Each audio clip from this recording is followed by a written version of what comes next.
Hi everyone. I'd like to make sure everyone's in the right room by welcoming you to our Child and Adolescent Mental Health meeting. We're very pleased. This is our first committee meeting, so our first commission meeting even. And I'd just like to welcome everyone. Everyone can see the agenda. We did want to have some young people opening tonight.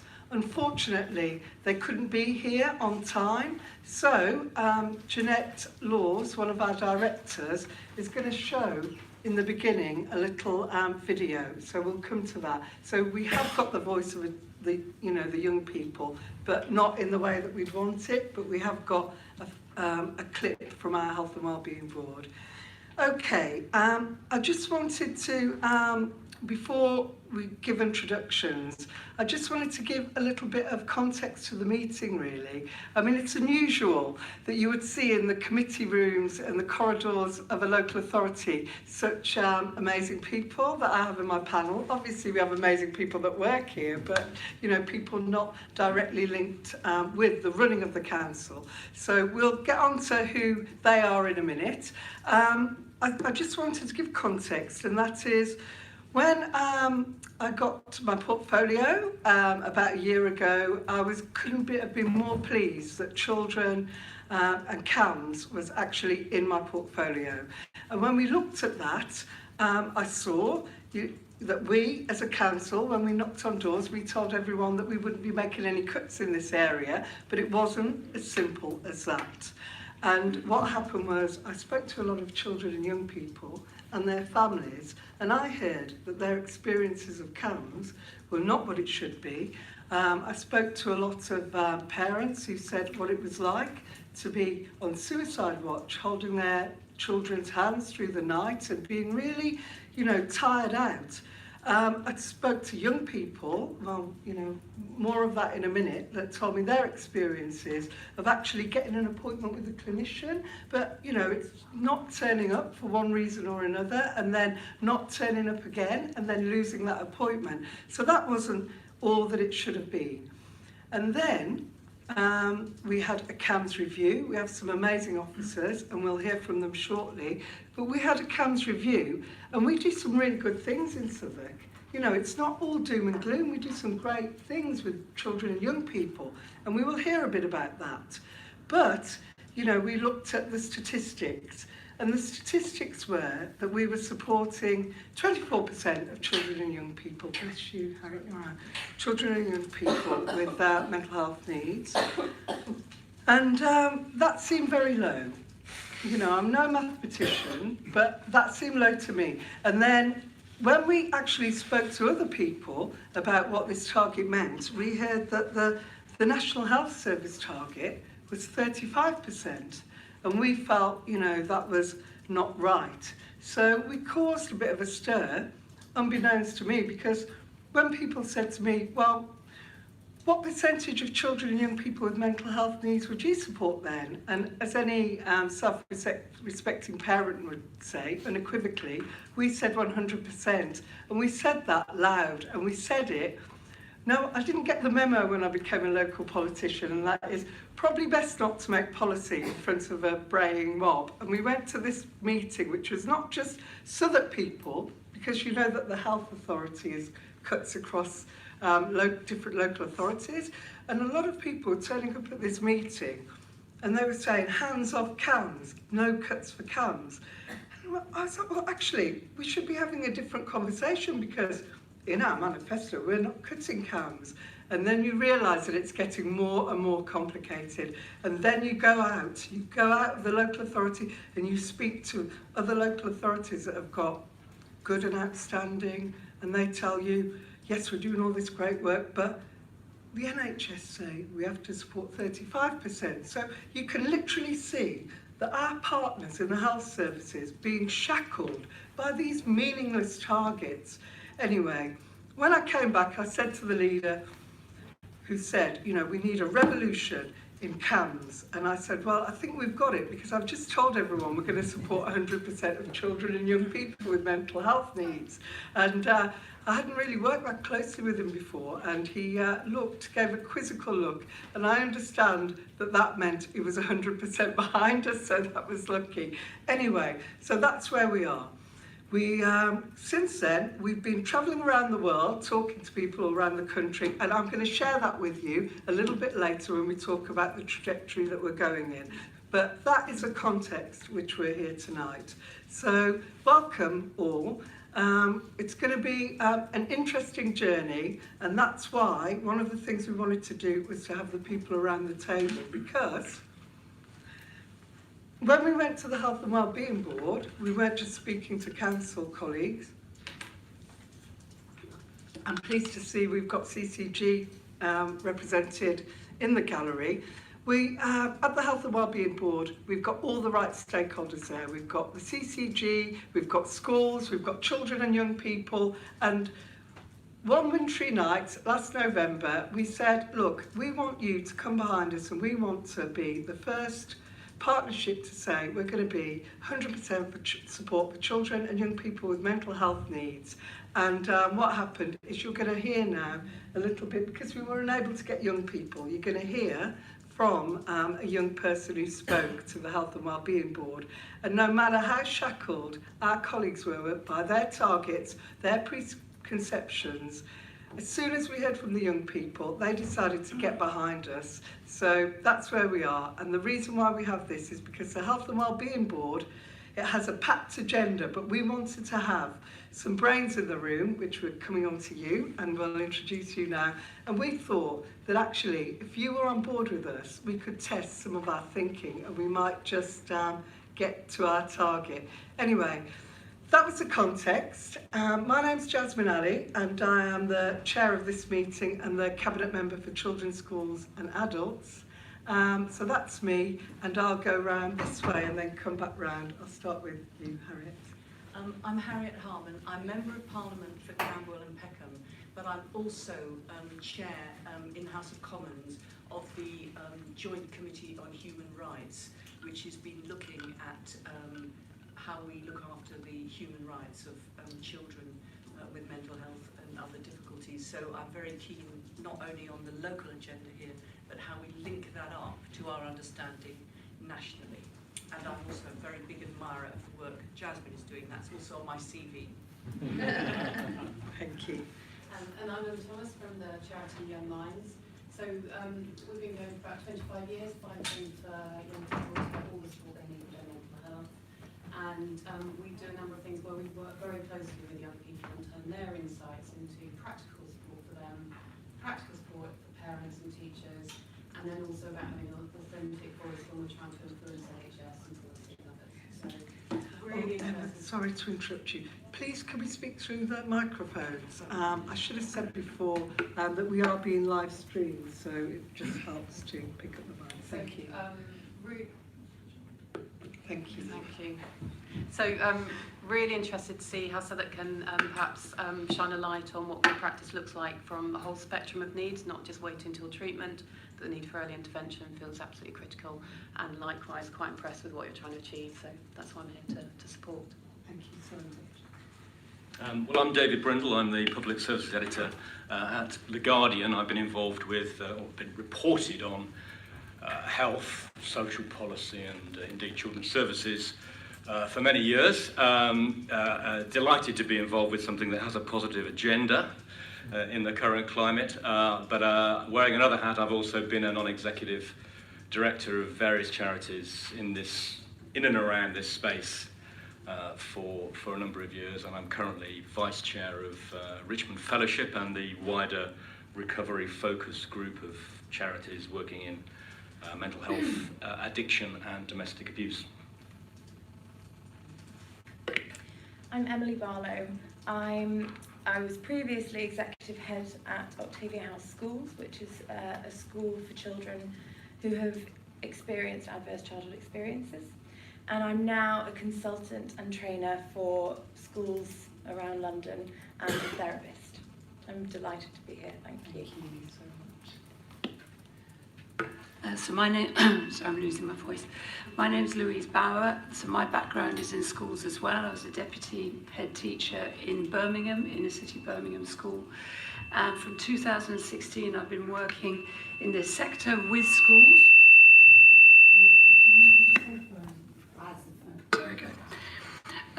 So working with school leadership teams to implement whole school approaches to mental health and well-being, and empowering them and giving them the capacity to give their staff the confidence to address issues early on with young people and the tools to implement early intervention. So very keen to share any learning that I've picked up along the way. I just said to Margaret, you know, the names change from context to context, but the problems stay the same. So if I can support in helping you understand what could land really well and really quickly, I think we've developed a bit of a roadmap over the years, hopefully. My name is Dr. Margaret Murphy. I'm a consultant child adolescent psychiatrist by background. I was involved in setting up the Future in Mind task force and chaired one of the work streams on prevention and access.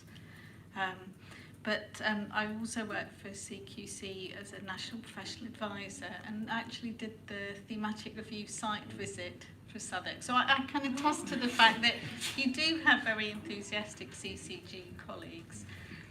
Now I work for the Anna Freud Centre involved in mental health training, and I've just joined Place to Be, which is a charity which provides mental health support in schools and actually had its first centre in Southwark. Thank you.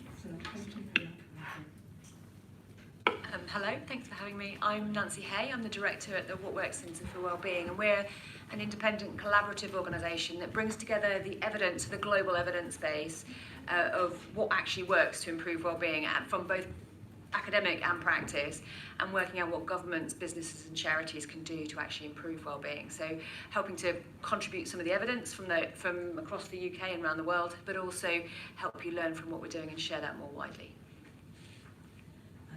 Well, the person to my left needs no introduction. Is it on? I was just going to... Oh, sorry. Sorry. No, go on. Oh, well, I was just going to introduce you now. I was going to say... Turn yourself on. Children's Commissioner, we at this part of the agenda, and I just wanted to say thank you very much for joining us and being our keynote speaker for the evening. We know that you're very interested in this agenda, so we hope we'll be able to touch base with you at points until we get to our destination, really. And we've got some really exciting ideas to share with you, but if you could please put the national context for us. Brilliant. Okay. Thank you. Well, thank you so much, and I'm really pleased to be here. Jasmine came to find me about, I don't know, 3 or 4 months ago, and told me, you know, that this was happening, and I was just so pleased to see how ambitious the plans are. So I want to just congratulate you on signing up for this and really having that vision within such a short time scale as well. But I'm of the kind where there's a will, there's a way. So, you know, why not? And also just to say, you know, draw on me in any way you can. So congratulations. And I think it's very doable if you can actually bring the various resources together and the momentum. So good on you. So I'm the Children's Commissioner for England. I've been in that role for just over 4 years now. Before that, I led a children's charity, as Harriet knows, for about 100 years. So I'm not kind of new to this, but certainly when I came into this post, which is, you know, the role is very much about being the kind of eyes and ears of children in the system.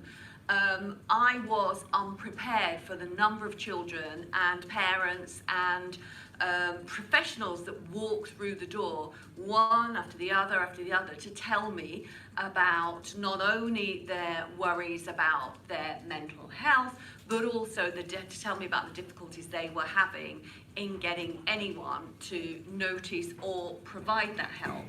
And literally, it was from the start the number one issue, and it remains the number one issue. And what they said, as you kind of mentioned, they don't know where to get help.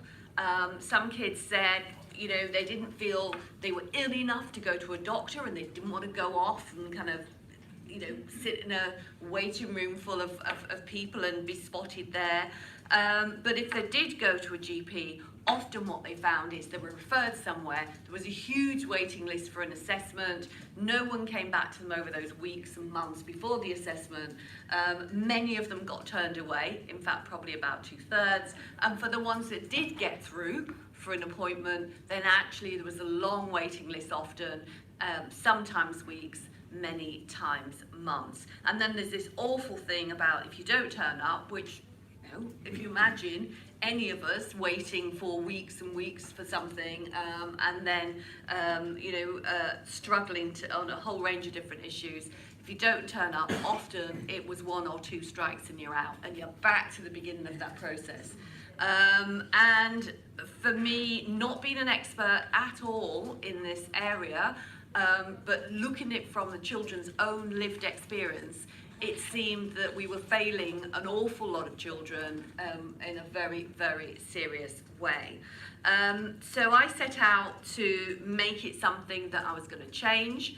I think there have been some gains over the last 2 to 3 years, but it's really still small steps, and we need to really push on all of those. So what are we looking at here? Well, you know, everyone always says, you know, if you're doing any kind of interview, why is this happening? And of course, there is no one reason, but children have very complex, and families generally complex lives.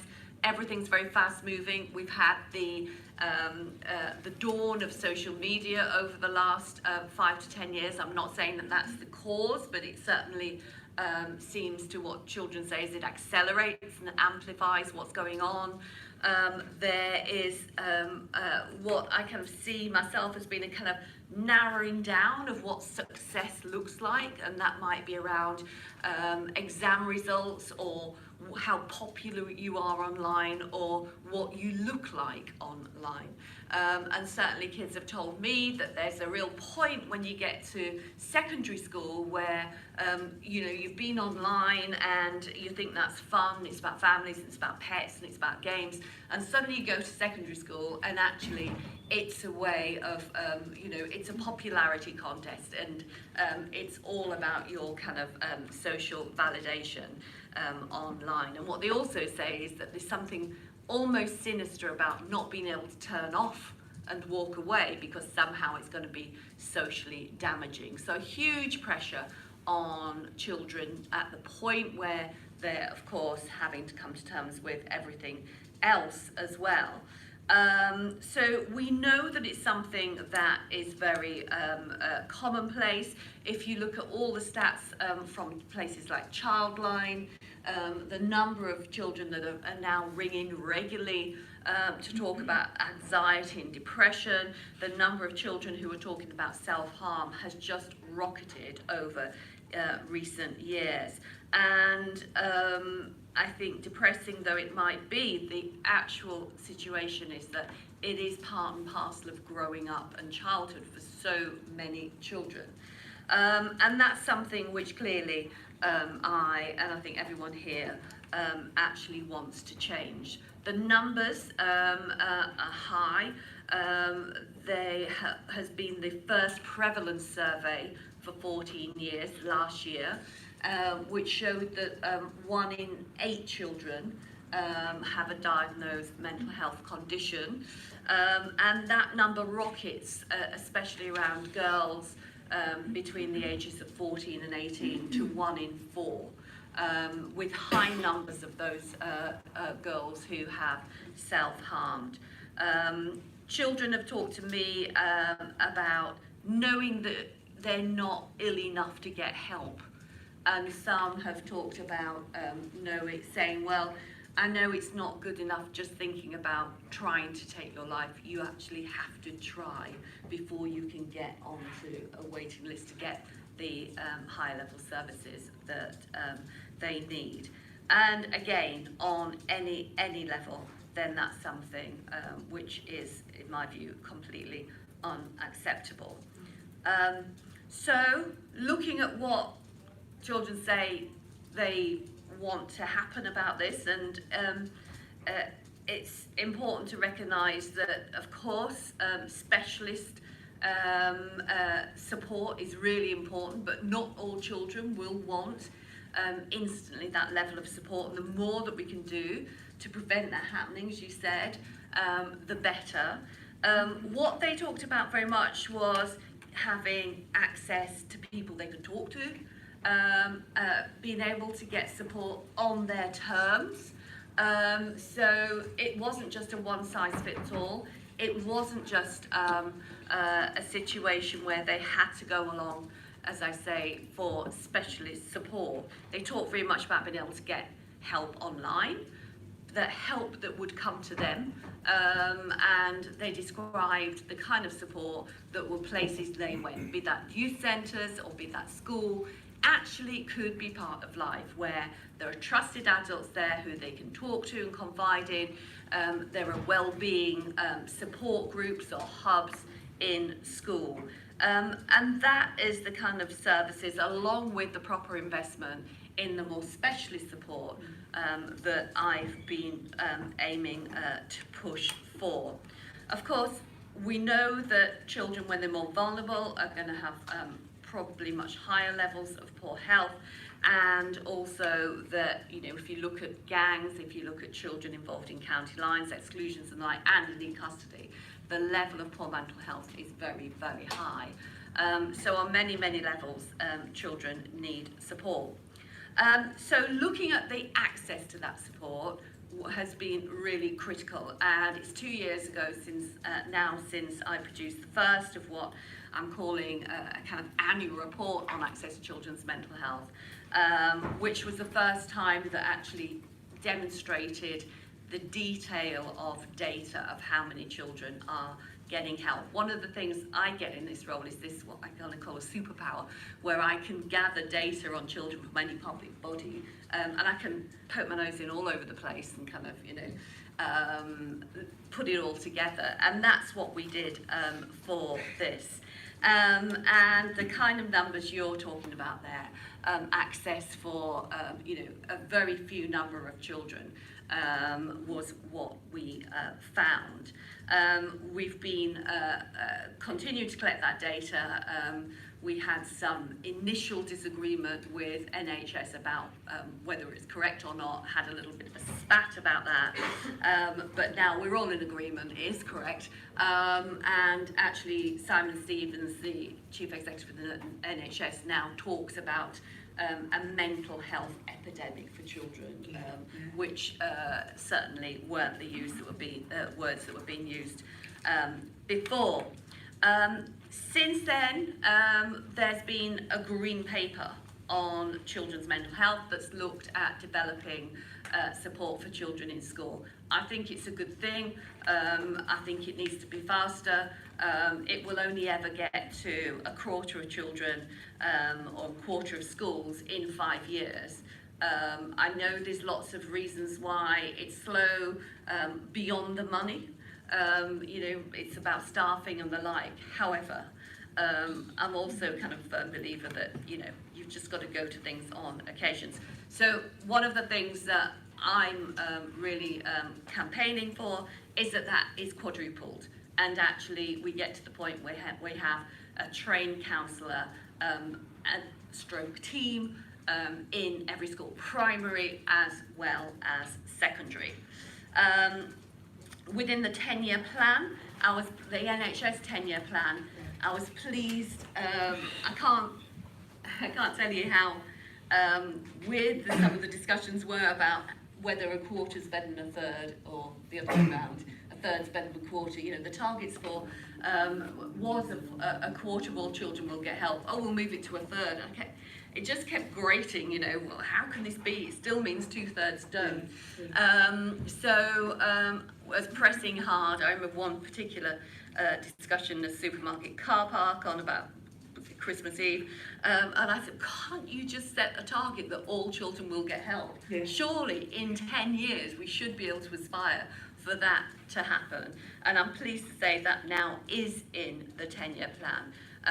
Yet to see how that's going to occur, and of course it's not just going to be shiny mop-up services for everyone, waiting for everyone to become so ill they need specialist support, but nonetheless that is in there. But it remains the case that for low-level mental health support, the overall aggregate figures are going down rather than going up. And again, no one had had that data before. Some comes from CCGs, some comes from local authorities. And of course, we all know that local authorities in many parts of the country are very, very strained in terms of budgets. Even where CCGs have moved, that's usually been balanced out. And overall, it remains a real patchwork and postcode in terms of how much is invested. At the moment, about 8% of the mental health budget goes on children, despite the fact they're 20% of the population. So my argument, given that most mental health conditions develop during the teenage years, would be that you need to absolutely weigh that down in terms of investment then. Again, Simon Stevens has said clearly he wants spending on mental health to disproportionately outweigh spending on growth of spending on mental health, outweigh growth of spending on physical health, and that to be weighted towards children. But it has to be made to happen. And at the moment, there aren't the accountability levers nationally to know what's been done, or indeed to be able to ensure that it's been done. Again, step me with the my data collection. So what do I think that needs to be? Well, essentially, I want every area to do what you're doing, is to set out and commit to, for every child to be able to get the mental health support they need when they need it. It will take some investment, but part of that is already, I think, potentially there in terms of the resources from health, and some of the resources around specialist support as well. I'd like it to be widely known about for kids, so actually it's an expectation that this is something they're going to get help with, both in school, but also in the community, and also online too. And I do think we have to factor in help for parents to be able to help kids as well, because, you know, when I've gone anywhere near that in my own kind of family life, you kind of scrabble around trying to find help, and it's very, very difficult to do so. I'd like there to be national benchmark for waiting times, the kind of online information you get for adult services around IAPT, and I can't remember exactly what that is, so forgive me, David will tell us if we need to. But I know they aren't perfect, but actually when I've gone online and Googled and put my postcode in, up it pops what's available, what are the waiting times, do it actually help people, which is what no one's ever actually measured for children, and what do other people say. Now, I know that that's a kind of rosy picture of it, but the fact it exists is something that for children is nowhere near. So I would encourage you to go for it in a big way. I would encourage you to really raise that expectation that that's something that children should be able to expect to get help with in the borough, but also give that kind of information to children, to parents, and to those that are in touch with them, and then really grow those services from that fantastic partnership you have. And I will be using you as a fantastic example of what can be, I already am, for every other area in the country, and doing everything that I can to help you get there. Brilliant. Thank you so much for that, Anne.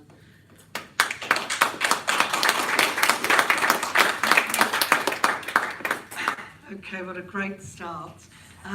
we covered a lot of areas there. I'm going to open it up for questions now, but I'm so happy looking at Jeanette Laws and David in the audience that that's a tick list that we, that we can understand, which is good news.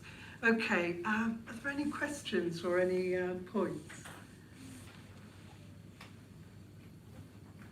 Oh, yeah, I'll take from the gallery. I have a question. Anne, have you any reflections on how we got to a position where we thought it was in any way acceptable to set a target of 35%? Okay. I can't imagine us setting a target of 35% for cancer. I can't imagine. Yeah. Have you any reflections on how we as a society, how we as a system landed in that dark place? I think that partly there was quite a lot of unseen need. There wasn't an acknowledgement, I don't think, of need in the past. So it's a massive generalisation. But I think it's only over the last decade that actually more and more people have become aware of the level of need, and indeed people have started to talk about mental health with some confidence in the way that they do now. So just a tiny example, if you every year in kids that are in prison, there is a survey of their needs. And only about 3 years ago, it said, the number of children with mental health needs was, 20% or something. And I looked last year and it was kind of 68%. I went, oh, what's happening? Everyone's got, many more problems. Actually, no one would have talked about it even 3 or 4 years ago in that situation, but now it's becoming accepted. I think the level of resource was very low and poor, so for all of those that are responsible for growing it are very aware of what that means, and there just has been this positive investment, and of course, without understanding kids' lived experience, then things tend to incrementally grow from where you are. And I think there was a fair amount of delusion as well. I mean, the disagreement we had at the beginning with NHS was largely about the description of need.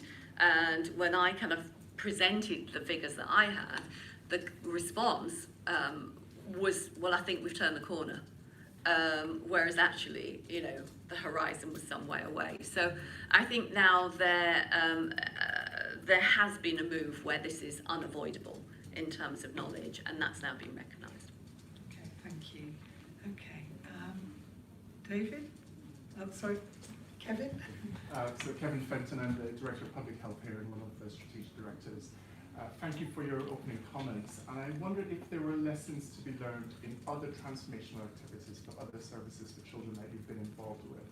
What are some of the keys to success that we might draw from, whether in cancer services or any of the initiatives that you've been involved with?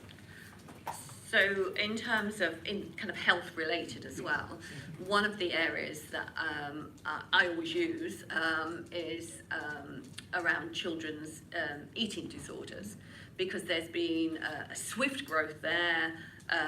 It's been a target, it's been counted, it's been measured, and it's happened. Doesn't mean it's it's where it needs to be, but actually it is there. When there's a discussion around whether things can be done quickly in terms of culture change, but also in terms of staffing. When you look at the whole strategy around prevent, anti-terrorism strategy around prevent, that rocketed its way through school and staffing in a matter of months. And whilst this is quite different, nonetheless, it is very possible, I think. I still go back to lone parent strategy back in whenever it was, because I think, again, that transformed the response from job centres for lone parents into something which was, a quality service rather than something which didn't get mentioned. And, it had high-level backing, but also you took them all away and put them in a room for several weeks until everyone kind of understood what that mission was. So I think things are possible if they have that level of clarity, have that political backing, have the funding they need in there, which this doesn't yet have. either locally or nationally, but needs to.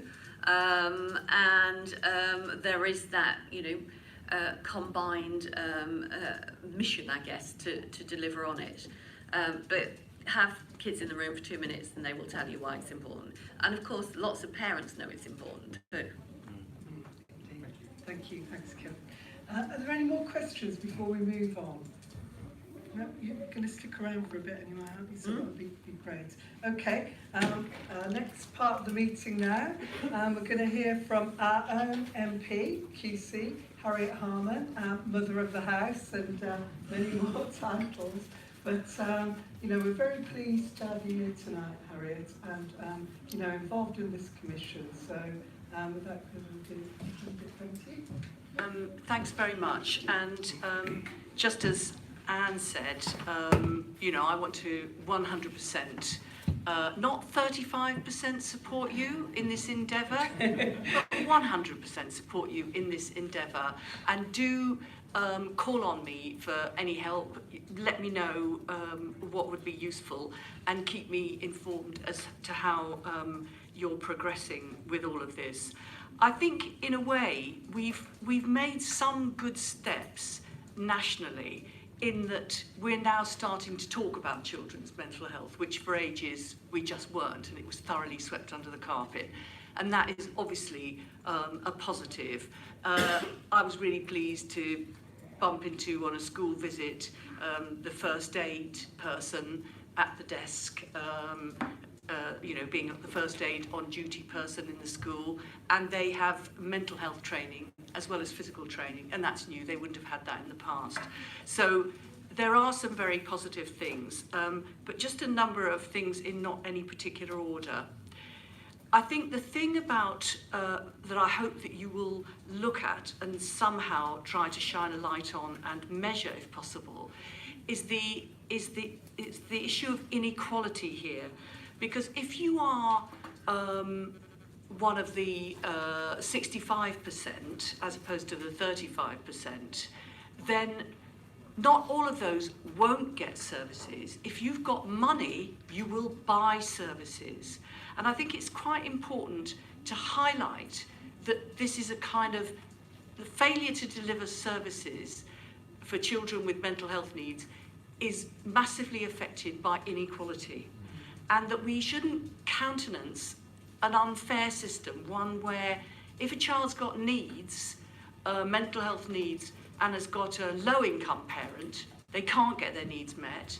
But if they've got needs and they've got a high-income parent, they can get their needs met. And that is very, that is just unconscionable. And I think, so that's one area of inequality. The other is your ability to access the services that are here, that those people who are more able to access the service are people whose parents, are more knitted into the system, been here longer, got established networks, got high levels of expectation and education. So even within that percentage, you will find inequality in there. And really, we need to kind of sort of measure and put a spotlight on that and work out how we can re-gear things so that it doesn't work like that, so that we're not assuming that everybody's on an equal starting place. So that's one point, to look at the inequality. And obviously, if you don't speak English, if you're recently arrived in the country without networks, how much longer does it take you to even get into the system that will then make you wait even when you're in the system? The second point is to look at the issue of how the system responds when there's a trauma preventively. I had 2 cases of where somebody in a family had been stabbed to death, a teenage boy, unfortunately, all too common. And with one family where I went to sit, a couple of days after the death with the grieving relatives and asked about the sister who was in secondary school, and I contacted the secondary school to ask what support the sister was going to get. They were already on it, they'd already had a plan, they had already had a meeting, they'd already were aware and concerned and alert, keen to support her. They hadn't actually told her father that, but they had actually done that. But in another case, which was prior to that one, I was there with the mum, and the primary school child was going off to school on the Monday after the teenage brother had been stabbed to death. And the school obviously knew about it because his name had been in the papers. And there was this little primary school child going off to school as if it was an ordinary old Monday. And I thought, I mean, they hadn't communicated with the mother or anything, but you'd think they'd actually, I don't know, send somebody round to pick him up, to take him to school, you know, it's something. But he set off the little thing in his uniform.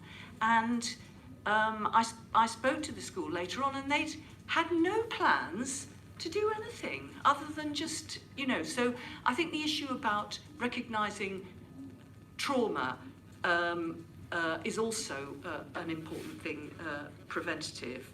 The other thing is to look at the issue of families in two respects. One is supporting families to be able to support the young person. And that's why I think Southwark Independent Voices is really good, which gets parents together to talk about their children, and some will inevitably be further along down the path and have knowledge and information that they can give parents who are bewildered by finding themselves first time with this sort of problem, and the kind of relief. The launch was just a few weeks ago. The relief expressed by parents to have met other parents who were more knowledgeable, who could tell them, you do this or you do that, was absolutely you know, such a relief as they face a struggle, but they meet other parents, they've got solidarity, and they can give them tips. And also, they'll be trusted tips because they'll know that actually it's something that's worked for them. So I think supporting families to support their children is incredibly important. And also understanding, and I hope, again, this is slightly outside the frame of reference, but I think it all affects the kind of resilience, is the issue about work. A lot of families, one or other of the parents will either drop down their work commitments or give up work when a child faces a problem because they need to be there for them. The school attendance is not regular enough for them to know they can just send the child off to school and then go into work. So therefore work has to drop down, therefore the family income drops down. So there's an issue about income for families where a child has got a long-standing mental health problem. It always hits income. And also looking at effects on siblings as well, and in supporting parents to deal with the other siblings at the same time as they've got a child with mental health problems. So that's on the sort of positive side of families. But then on the other side, I think that many parents experience the feeling that their demands for support for their child is regarded as a problem by the system, as a nuisance by the system, as over-demanding. And of course, they are the people who know the child best. They're the people who love the child most. They are going to be there for their child for the rest of their life. So in a way, it's right that they should be listened to and not regarded as a problem which the system needs to hold at bay. And I think that really increases parental distress and debilitates parents. The sense, I mean, they talk about fighting the system. I mean, everybody should be fighting the problems of mental health, not fighting the system. And I think one of the things which could help to build trust and build learning both within the agencies as well as build trust and confidence in the parents. So we've talked about having a pilot here in Southwark of parents being able to be in there if a decision about schooling is made by a panel, to be in the room when the decision is taken, not to be outside and told of it afterwards, but to be in the room. I mean, I just not sure what door would actually be able to be closed to stop me. I think I would be like physically forcing open the door, because you'd want to be doing that, because you would want to listen to what they've got to say about why they're making the decision. You'd also want to be thinking, there might be that extra bit of information I can give that can make them understand that the decision they're about to make is the wrong one. Or you've given them that information, but at least you know that the reason they made that decision was not because they didn't know that that was the situation that you wanted to explain to about. So I think the idea of parents being shut out of the room when these key decisions are made, I think we'll look back on that and think that's very old-fashioned and wrong. I think that one of the things that I'm very preoccupied at the moment is the issue of our certainty and confidence that the system is in real terms doing what we think it's doing and what it's saying to us it's doing. How do we actually really check that we're not really lulled into a false sense of security and things aren't very different? I'm afraid, and I don't know whether there's anybody who's part of the CQC here, but I'm afraid I do not have confidence in them. I just don't. There's something about the checking that seems to be missing something, the methodology. I don't impugn people's motives or their commitment, but I just think that in terms of regulation, it's just too many times missing too much for us to feel confident that we can put the amount of reliance on it that we do. So I think the question of checking against reality, we've got to rethink how we check that so that we actually know that what we're being told is actually how families and children and young people are experiencing it. The other point I would make is about, which I hope you'll look at, is the question of timescales, which you've all mentioned. Because, you know, if a child is suffering with mental health, each hour is an agony, let alone a day, let alone a week. And the timescales, you know, we've got to be thinking more in sort of A&E timescales rather than a sort of a waiting list. And I know that sounds completely unrealistic, but surely you're going to avoid crises developing, crises in the child's education, in the family, and all sorts of other things, if it can be got onto very, very quickly. I think we've got to completely re-engineer how we think about that. The other thing that I would say is that I think that we should recognise the important role that the press play in all of this. And I'm not just saying this in relation to David being here, but I do think that the press have often shone a light on things which the people in charge have not themselves known. And we're about to do a report on the Joint Committee on Human Rights, which actually looks into detention and segregation, solitary confinement for young people with autism and other problems. Incidentally, the language drives me bonkers. They call it seclusion, as if it's something on a tropical island. I mean, you know, it's solitary confinement. Even the language is designed to lull you into false sense of security, but often it's been the press that have actually really blown the whistle on this when all the inspection systems haven't.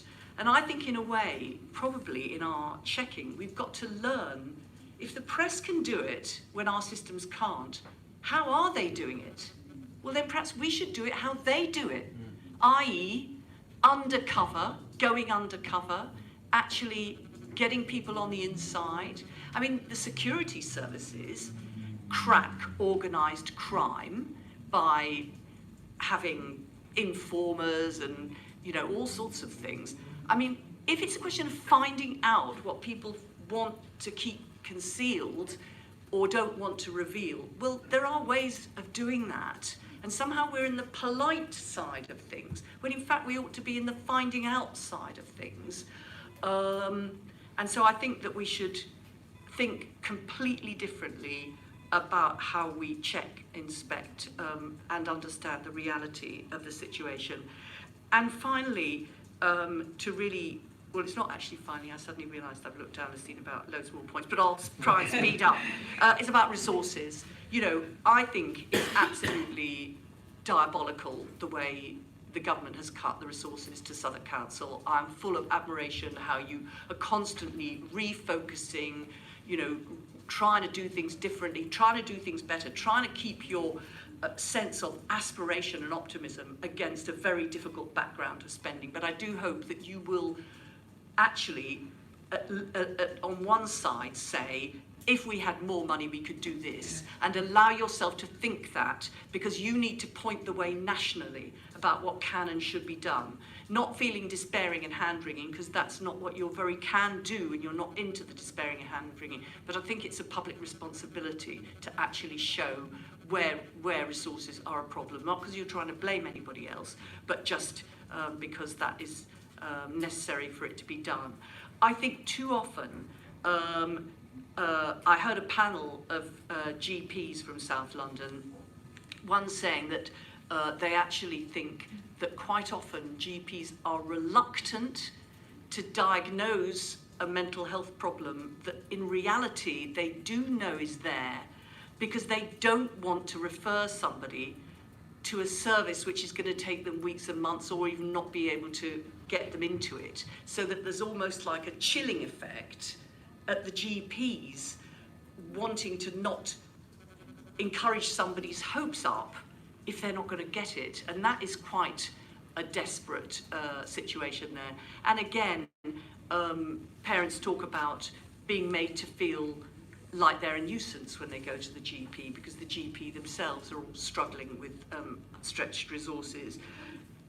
Also the issue of housing, because often housing will be playing a part in mental health problems, whether or not it's siblings needing to not share a bedroom because the child with mental health problems, you know, can't be sharing a bedroom with two other siblings, or they need to be away in a different area because there's been real problems of bullying or something that's entrenched itself in the local community and the child can't even go out. So I think housing also is involved in all of this. Incidentally, on the Brandon estate, after there was a particular bad spate of violent crimes, I met a number of hard-working mums who were basically saying, because the school holiday club was not operating in the summer, that their children were left in their flats all summer long, unable to go out because it was not safe for them to go out. The parents did not have the resources to pay for them to actually do something in an organised way. Incidentally, after that, actually, some money was put in to open up some facilities. But I think we've got to think of it quite broadly in that respect. So I think it's great, and what I would think is that, you know, Anne is a really long-standing professional in this area, as well as a long-standing former Southwark resident, and obviously took the view immediately about this 35%, whereas Jasmine, being elected councillor, just listened to what people said and thought, this sounds absolutely wrong. And you've got together in the exact right place, because you're driven by the right aspirations. And I really will just, you know, I so much congratulate you for doing this. I want to feed your work into the Joint Committee on Human Rights so that we can be informed of it. We're at national government level, but it's completely organically mixed together, what's happening at local government level and what's happening at central government level. And Catherine from the Joint Committee on Human Rights is here with us today, also a Southwark resident, handily. So we want to see into your work and learn from it, as well as encourage and support you. And thank you very much for doing it. Thank you. Harriet's got to dash away shortly, but before she goes, are there any questions on that amazing overview? Yeah. Right.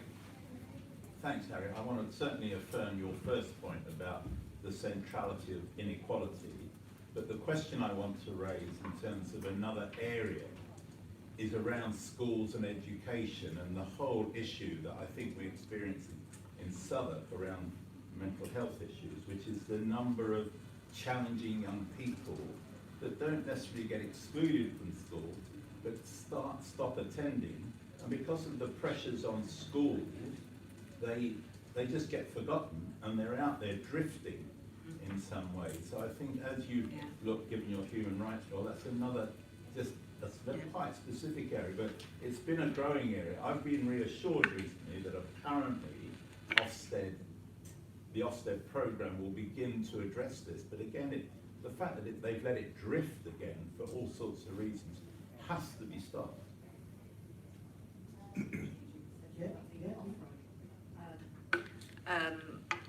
Yeah, I've met lots and lots of parents who talked about how their children they'd taken their children out of school often because they were having a terrible time.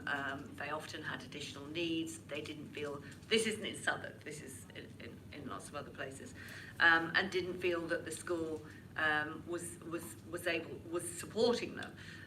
But then there'd been these awful conversations which you couldn't imagine, where, you know, they would be called in, they probably had phone calls twice a day for weeks and weeks, and often isolation booths have been used, things like that.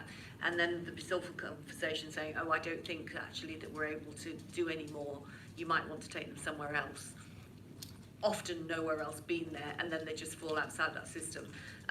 One thing, we've got some figures actually coming out. We've just done a survey of all the kids that are of all schools and off-rolling over the last 3 years, and we're publishing those with a list, actually, a named list of schools. It's about 1 in 10 schools, so it's not every school by any means, but that does mean that, again, the most vulnerable children who, you know, are struggling to fit with a kind of one-size-fits-all system, which is, you know, very geared towards academic achievement. And Ofsted have made a few moves in the last few weeks to take away outstanding and good awards to schools who have been overtly off-rolling, but that is long overdue, and there's a bit of a list to catch up on as well. Okay, any more questions or queries before we move on to the next part? Okay, I'll take Nancy. There's actually a comment on both of the contributions you just had. So one was about how at the end of your bit, and you said no one has actually looked to see whether the things for children actually help, or it's not quite like that. So does it actually help people, and no one's looked at that for children? And your point, we didn't measure it. We don't measure it. We do with adults. No, we don't, and I wanted to emphasise that point. And if we're going to make the case in terms of needing more funding for different things, working out what is cost effective is going to be also more important. So I think the two are linked. If you're going to try and make the case for resources that are needed and ask for that, we need to look at actually what actually does make the difference and measure it as well. Yeah. So it's a point picking up both of those two. Because one thing kids will often say is actually what they want from their, you know, the professionals around them, the adults around them, is for those adults to want to make them better, rather than, you know, be very bound by the processes. Have I reached my target? Have you? Obviously, no one would do that out of any intention, but sometimes I think for kids and for families, it feels like that system is working against them. David? A question both to Harriet and indeed Anne, I think. I wonder if they feel we could, in the work of this commission, make some kind of national impact, and if so, how?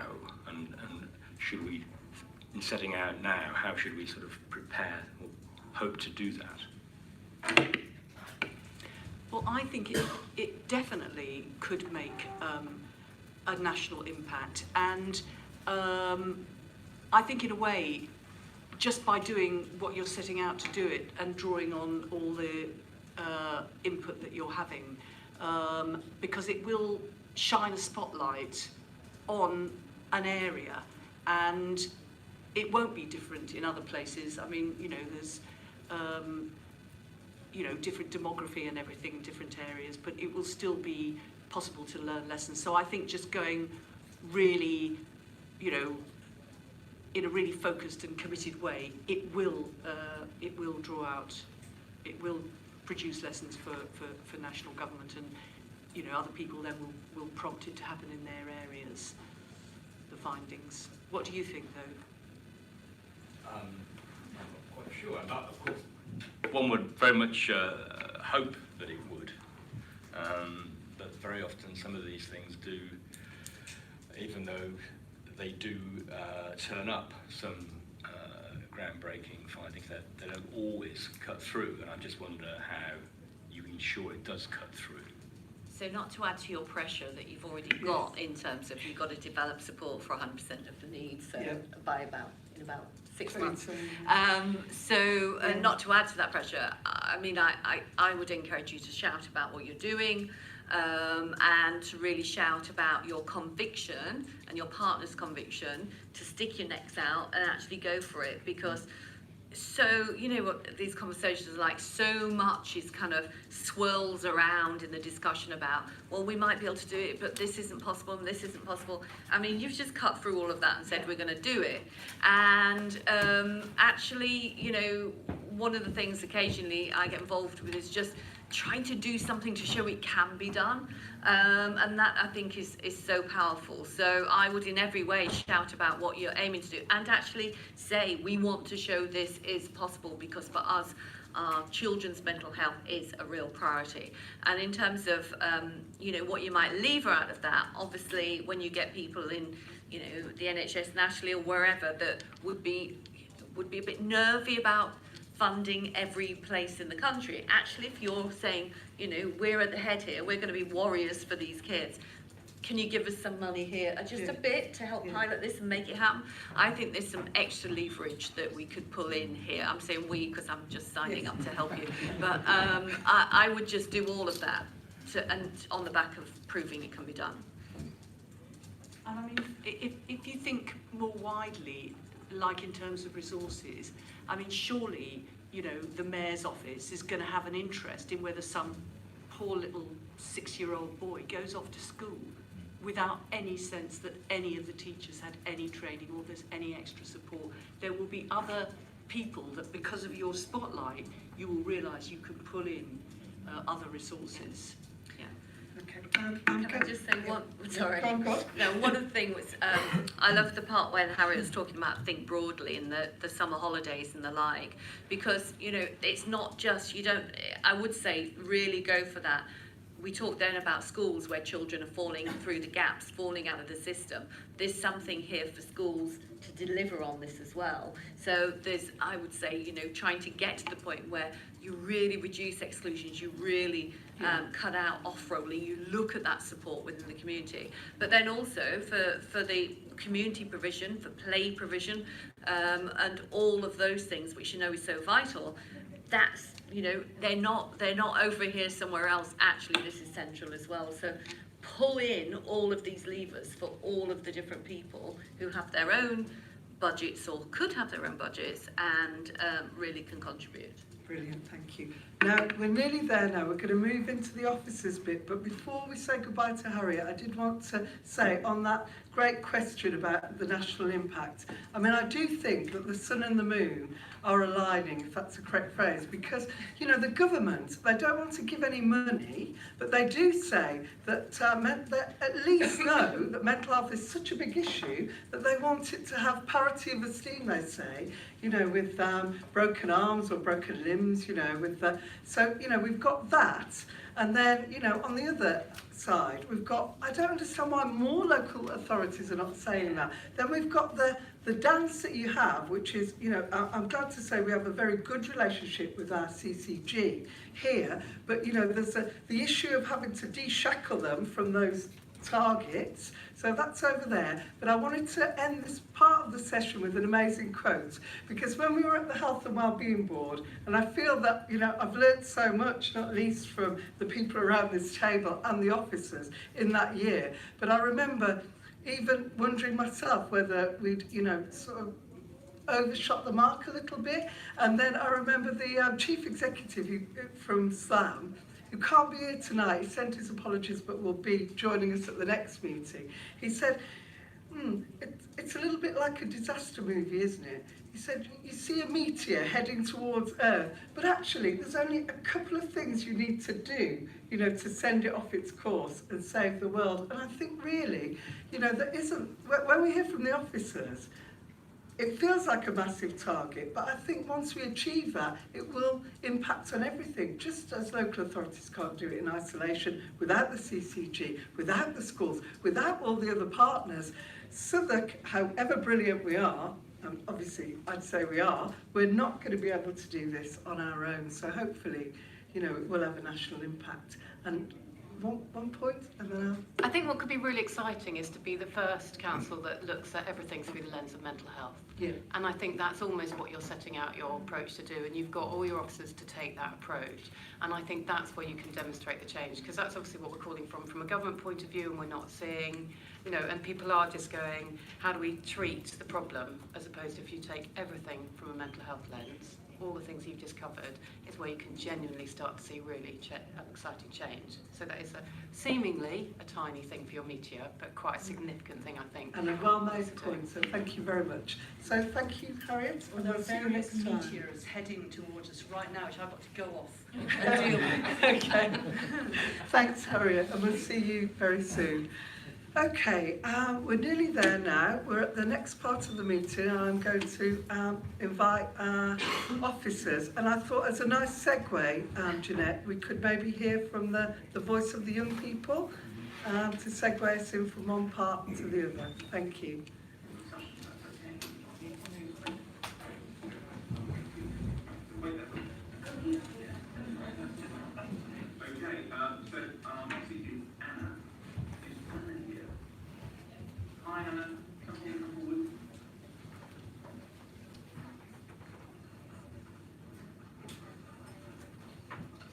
So would you like to share your perspective of answers? And if you can press the button on the right side, we'll see if it can go more.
like, and I'd like to mention that there was quite a long wait before I got therapy, and then when I had my initial round of therapy, it was decided I needed more, and there was a sort of 7-month wait before I got the second round, which is like, well, obviously very stressful to be in what I felt was a crisis situation, then being told that I had to just wait for months.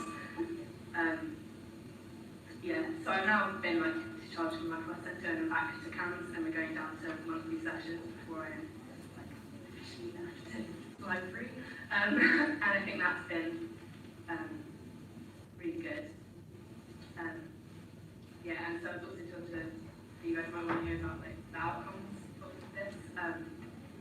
So in terms of personally, like I feel like I can now practice the sort of CBT skills that I was taught in my therapy, like by myself. My therapy, she's called it like being a therapist by the time you left, and I think that's pretty true, and I feel much better. And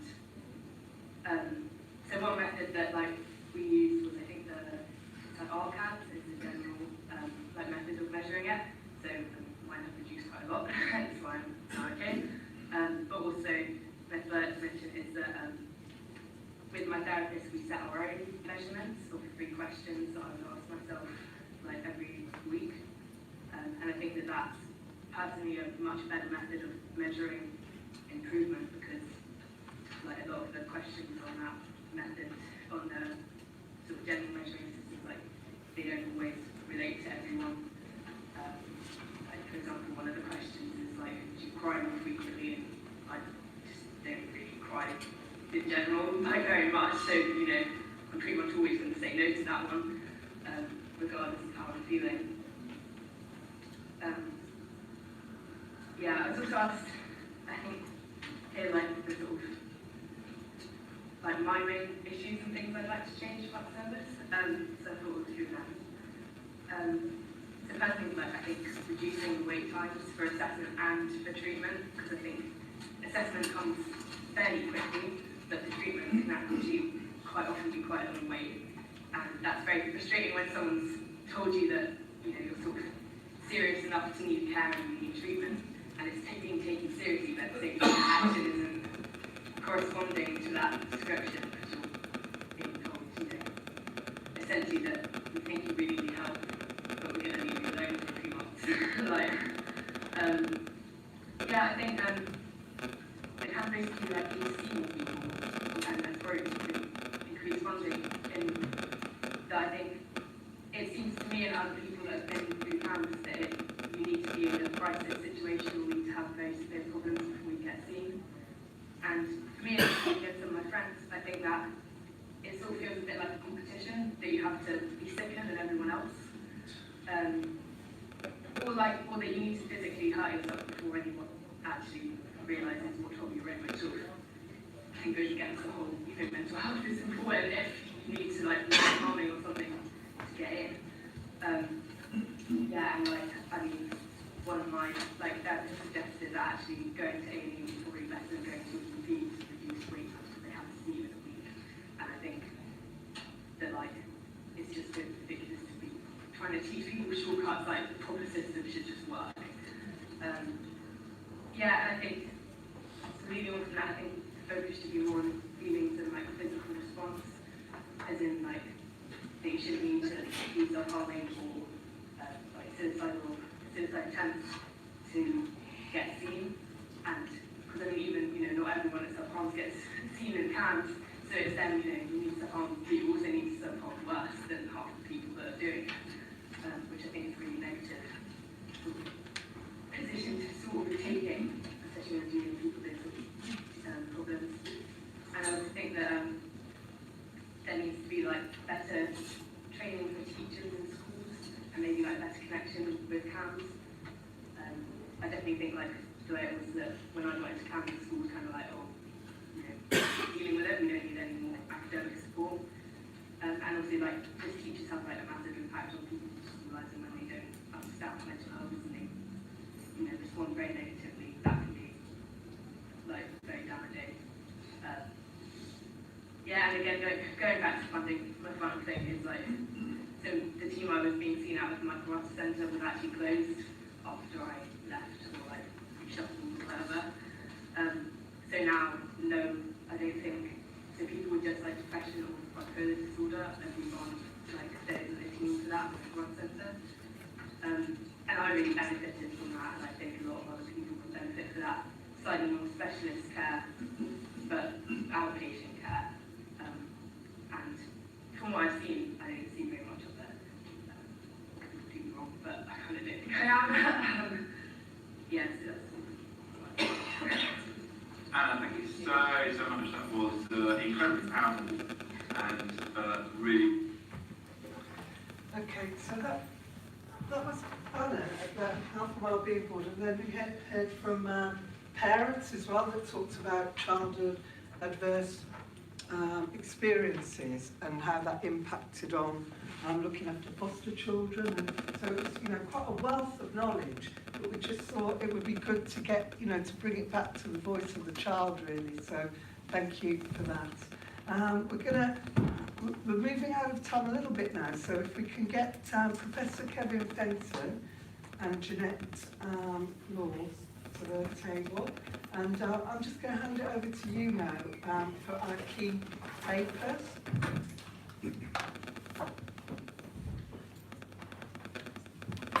And there are papers actually in the bundle. Have you got copies?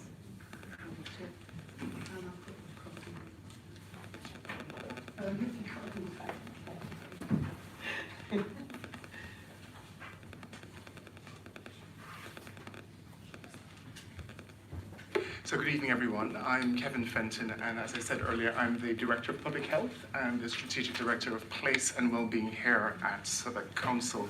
I'm really, really pleased that we're here tonight with the launch of the Commission. Earlier this year, in my annual Directors of Public Health report, we focused on the well-being of children and adolescents and what more we should be doing in the Council and across Southwark to take that public health approach to promoting the well-being of our young people and how we need to work across the system to ensure that we're supporting young people as they age, as they thrive in the borough, and how the partners in the system can work more effectively together. Over the past year, we've also released a number of joint strategic needs assessments looking at the data in Southwark on our young people, on our mental health needs, services that provide and look after the well-being of our young people. So we're hoping that that evidence review and that background information will provide you with good insights into some of the challenges, but also some of the opportunities here in the borough. Now, my purpose this evening is to introduce one of the two reports which were included in your pack. This first report is a values-based child and adolescent mental health system commission report. It's entitled What Really Matters in Children and Young People's Mental Health. And it was prepared by Young Minds, the Children and Young People's Mental Health Coalition, and the Royal College of Psychiatrists. And what I'd like to do is just briefly introduce the report to you and commend it to your reading, because I think as you embark on this journey of thinking about the transformative desire that we have in Southwark for young people's mental health and wellbeing services, understanding values and understanding the values that you're bringing to this work as a commission, but understanding the values of our young people, parents, service providers, commissioners are also going to be important in clarifying what ambitions we have and how we want to move forward. So the report itself takes you through the journey that this commission went through in really exploring what is a values-based approach to commissioning services for young people's mental health and well-being. And if we were going to do that, how would we do that effectively?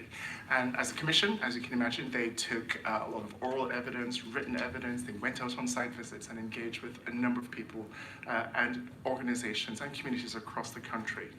Arising from the Commission's work, they came up with a number of key recommendations on what that values-based approach should look like and how to ensure that that's done effectively as we're thinking about young people's programs. Now, even in the conversation that we've been having this evening, the values are beginning to appear from you as commissioners. We've heard about the importance of having children at the center of the work that you're doing. We've heard from Harriet the importance of both equity and equality as being core in what we're doing. We also heard from Harriet, as well as from Anne, the importance of accountability in the system. So we measure, so we're clear about what gets done and how it gets done. And of course, there's a value that was emerging in the discussions about the level of ambition that we should have in our work as well. So these are values that already you're beginning as commissioners to discuss and to put on the table. And that's why as we embark on this work, it's important to understand what those values are. So, what are some of the core recommendations? I'm not going to tell you everything in the report. It's really a very meaty report, but it's really interesting. But there are a few things that really jumped out to me as the Public Health Director. The first is that the report talks about if we are going to be successful in addressing young people's mental health and well-being, we need a whole system transformation. It's not about tinkering at the edges, but we need to approach it looking at the whole system. So looking at multiple levels, multiple partners interacting with each other. Second, it's important that we develop this shared language and a shared approach.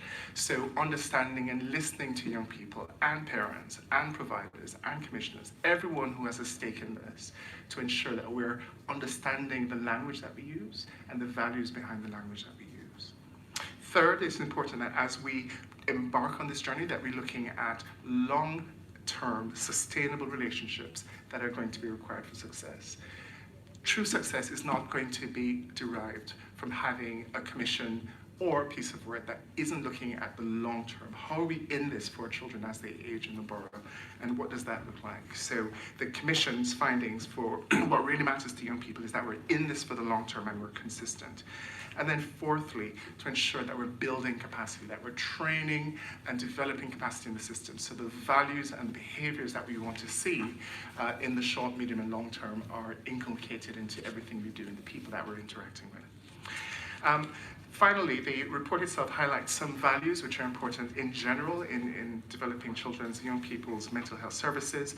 They have identified equality of partnership, empowerment, workforce development, whole system approaches, leadership, and long-term relationships, again, as core values that should underpin the work. Again, as a commission, I'm sure that you will add to these and develop your own values. And then finally, you will see in the recommendations that in addition to thinking about the values which should underpin this work, they also give some core recommendations which are really critical in thinking about what matters to young people. And again, they come back to whole system approaches, engaging young people in understanding their values, looking at data, looking at training, and looking at research as well. So hopefully I have whet your appetite for this really interesting report. Again, we're really pleased to see this because this aligns well with the work that we've been doing in public health to articulate what is important when we're commissioning services and how can we do it from truly a child-centered approach. So, Chair, thanks. Thank you so much for that, Kevin. Is it all right if we go straight on to Jeanette now and then we'll break for questions. So Jeanette, over to you. Thank you. So I'm the Director of Commissioning for Children and Adults, and just to provide some context, I work closely with my opposite number in the CCG, Sam Hepplewhite, who is the Director of Integrated Commissioning, and together we have a shared team who are jointly funded looking at children, young people's commissioning. And it was through that team that the joint review that you have in front of you was led, and I think that's important to say. I think it's probably also important to say that whilst we describe the review as a joint review, it was very much done as a system-wide exercise. So around the table we had SLAM, who's our CAMS provider, as well as schools and education colleagues and other providers for children and young people. So we were very much thinking about a system-wide approach when we undertook the review, and hopefully that comes through in the report that you'll read.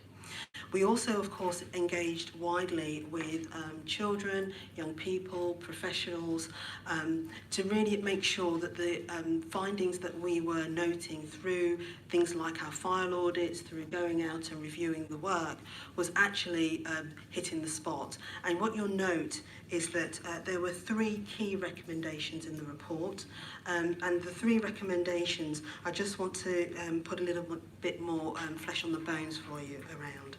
So the first was around that the Council and the CCG would work together to take a Southwark-wide approach to funding and developing children and young people services. And underpinning that, we were very clear that whilst we have some excellent specialist services, we know that there's much more we can do, and we also know that there is a deficiency in terms of the provision of early intervention and prevention, because when money's tight you tend to default to the actual statutory responsibilities, and prevention is usually the casualty of that. So we were very clear that where there were opportunities of more money coming into the system, and it says this in the report, that we would focus that on early intervention and prevention. So as part of presenting an update to the Health and Wellbeing Board in June of this year, we were very clear about our intentions about early intervention and prevention, and that focused on 4 pillars, and the 4 pillars that some of you have touched on through the conversation so far. The first was around digital. How do we make sure that the space in which children and young people occupy is something that we can support in terms of their mental well-being? And we wanted to think about how we could work with existing platforms as well as creating new ones. And so we have something called Couth Online, which is a new online counselling service that we have in Southwark. We also wanted to look at open access, and that's something we've been working on more recently together with the CCG, and we've been looking at workshops primarily with children, young people and their families, and also with professionals, to be really clear about what is the offer that we want to think about and how it would be part of an integrated community offer. So we're at a very exciting stage around open access, and it's probably really important to say that we do see this as being part of an integrated offer, not something that sits on its own. We also believe that it's something that should be service user led, so we intend for that to be led by a young person's focus group, which we are currently working with in terms of appointing, and we intend that it will very much have a whole family approach. And so we have had, and what was really exciting about the workshops we had with the young people is that parents came too. That we had parents of children of primary age who came, because they absolutely understood that it's no point in waiting until adolescence to actually try and intervene. So it was a really helpful and rich conversation that we had. We also, in terms of the 4 pillars, have schools, and it's been really exciting that in terms of the implementation group, we have schools around the table. We have representatives for primary and secondary schools, and they have been genuinely engaged in terms of thinking about how we take forward opportunities to make sure that there is a universal and minimum offer across all of our schools in Southwark. And that has actually been supported by some work which I'll let Councillor Ali speak a little bit more about, in terms of a fund that she established in terms of part of supporting our commitment from the Health and Wellbeing Board. And the 4th pillar is around parents and how we think about a whole family approach. How do we support parents to support young people? Often they are spotting the issues early, they know their children well, and how do we help them to help them? So that's a work stream that we're also focusing on in terms of early intervention and prevention. So I talked about our specialist services and the fact that we're very lucky that we do have some really excellent examples there, but people are waiting for services, and you'll notice in our recommendations that what we have also identified is that people are waiting a long time for those services. And you heard Anna talk about the fact that while she may be assessed very quickly, actually having the treatment is a different matter in terms of the wait. So we need to think about how we support people between the assessment and the treatment if we can't bring the appointments forward. But we do think there are some opportunities to reduce the waiting list that don't rely on necessarily having open access. So, for example, we have identified that we need to do better in our do not attends, and not necessarily take a punitive approach that if people do not attend, then they don't need the service. We need to understand that people may not attend because of the issues that they are facing, and how do we support them to be able to access those services easily. And I have to say our provider SLAM have stepped up to that, to think about different ways in providing the service in order to be able to meet that, and we're waiting to see the results of that in terms of whether there's a reduction in waiting times. Finally, in terms of the recommendations, the third one is around transformation programmes, taking into account the recommendations in the review. And to the point that was made about having colleagues across the system think about mental health in everything they do in terms of designing services and commissioning services, what's quite exciting is that we have created an initiative over the last well, it's about a year and a half, but it has recently adopted children and young people as one of its key priority work streams. And in that work stream, we are focusing on all children under the age of 5, as well as children between the age of 5 and 25 who have had adverse childhood experiences, and how we think about, for example, introducing a trauma-informed approach. How do we think about the mental well-being and not just the services that are being provided? So there are quite exciting times in Southwark. I'm very lucky to be working in this borough, in this space. I know that for colleagues across London and elsewhere, it's more challenging. And so I'd really welcome your comments on how and support in terms of how we can deliver this review in a really meaningful way for our children and young people in the borough. Thank you both so much for that. I was going to talk about where we're going to go from there, but are there any questions on any of those reports before I move on to what our vision is, and then we do the work plan? Okay, over to you, Emily. I mean, question or statement. In terms of the adverse childhood experiences and what that often leads to, it often leads to a child gaining an EHCP for social, emotional, and mental health needs, which actually doesn't give them any diagnosis other than, I mean, they're more likely to be able to access some intervention, but not specialist, other than Octavia House. So I'm just wondering about that. So adverse childhood experiences, we know all of the research, we know the impact. How are we going to address, I guess, I know some of the answers, but how are we going to address the children that don't have diagnoses? They're not going to be part of this 100%, but they're the ones that are being excluded. They're the ones that aren't able to cope in school at all because they can't self-regulate, and teachers are losing their minds because they don't have a diagnosis, so they can't go through the autism book, and they don't know what to do because he's just thrown another table, and they need to keep everyone safe and yeah. So I guess my question is, what about the children that don't come under the diagnosable? So that's why we believe that, first of all, investment in schools to have a workforce that are able to identify the issues and think about things before necessarily it's diagnosable is really important. And equally, we feel that the open access that we're proposing to open from the spring of next year will be an open access that does not rely on being diagnosed. Whilst there will be clinical supervision of the service, our intention is that first and foremost, people will feel it's a safe space to first of all talk about what they're experiencing. And as I said, I think what was really exciting about the workshops we had around the open access in particular is that everyone, young and old, but particularly professionals and teachers, were saying, don't wait until secondary school to be thinking about emotional well-being of children. We should be making sure there is a really focused piece of work on the workforce in primary schools. So I think it's good that there's consensus across the system about how we do that. I think that's really great, and I meant to make that point as well, I just forget. That in so many things, whether you're talking about exclusions or gangs or whatever, I think people used to think if you get the kids between 11 and 13 or something, you'd be okay, whereas now we're looking at 8 to 10, basically. Yeah. And really understanding that when they're, I mean, I get letters like this all the time. I got one today, and really bright child having really flourishing at primary school, but just not being able to make that transition from that kind of intimate, supportive environment where everyone knew your family and families came in to one where it was kind of, you're on your own and you've got to adapt to this independence.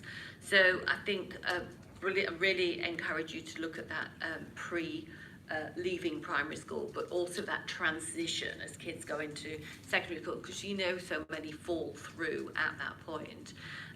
Just in terms of money, because money won't go amiss, there is some money, or there was some money, so you have to find out whether it's still there, around the DFE Innovation Fund, which is around alternative provision and pupil referral units. Now, I prefer it was about how to support to keep kids in school, but I think that's an argument to be had.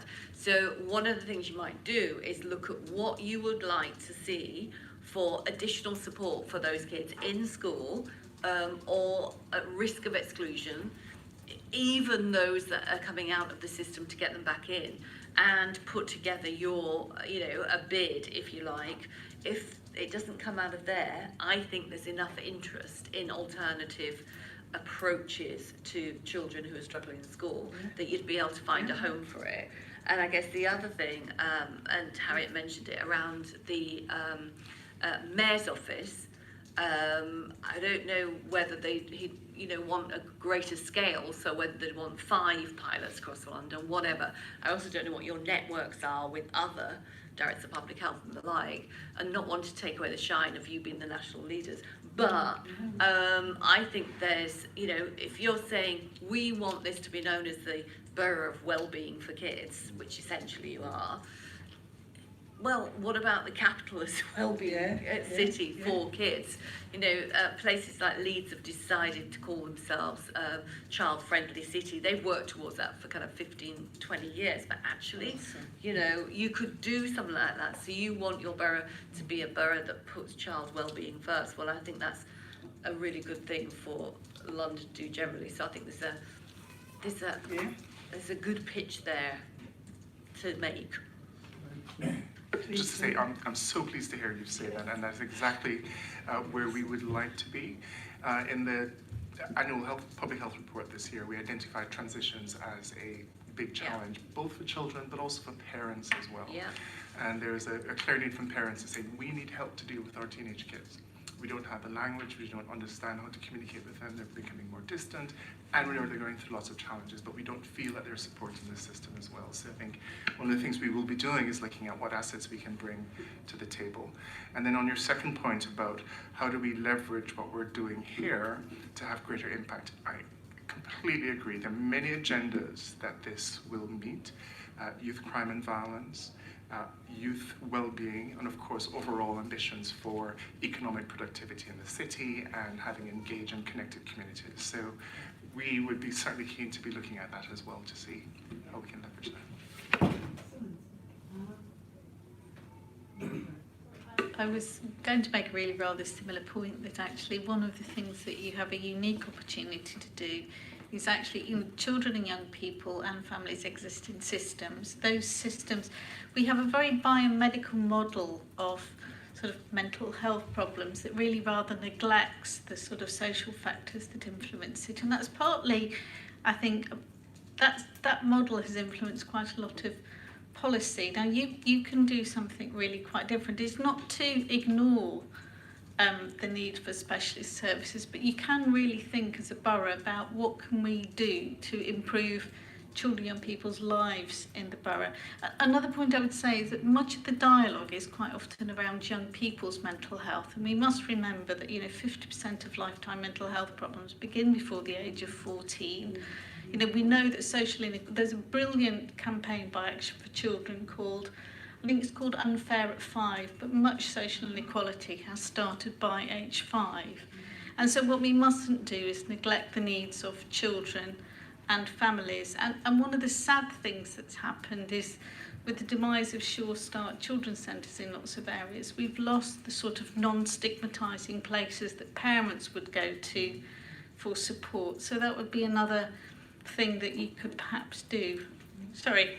That sounds great. Sorry, this is amazing. Right. Yep. So I think we're giving quite a long list of things that we're needing to see change, and clearly in the room we're all very committed to the fact that there isn't enough support out there, both in preventative and early intervention, and right the way through to specialist and crisis care.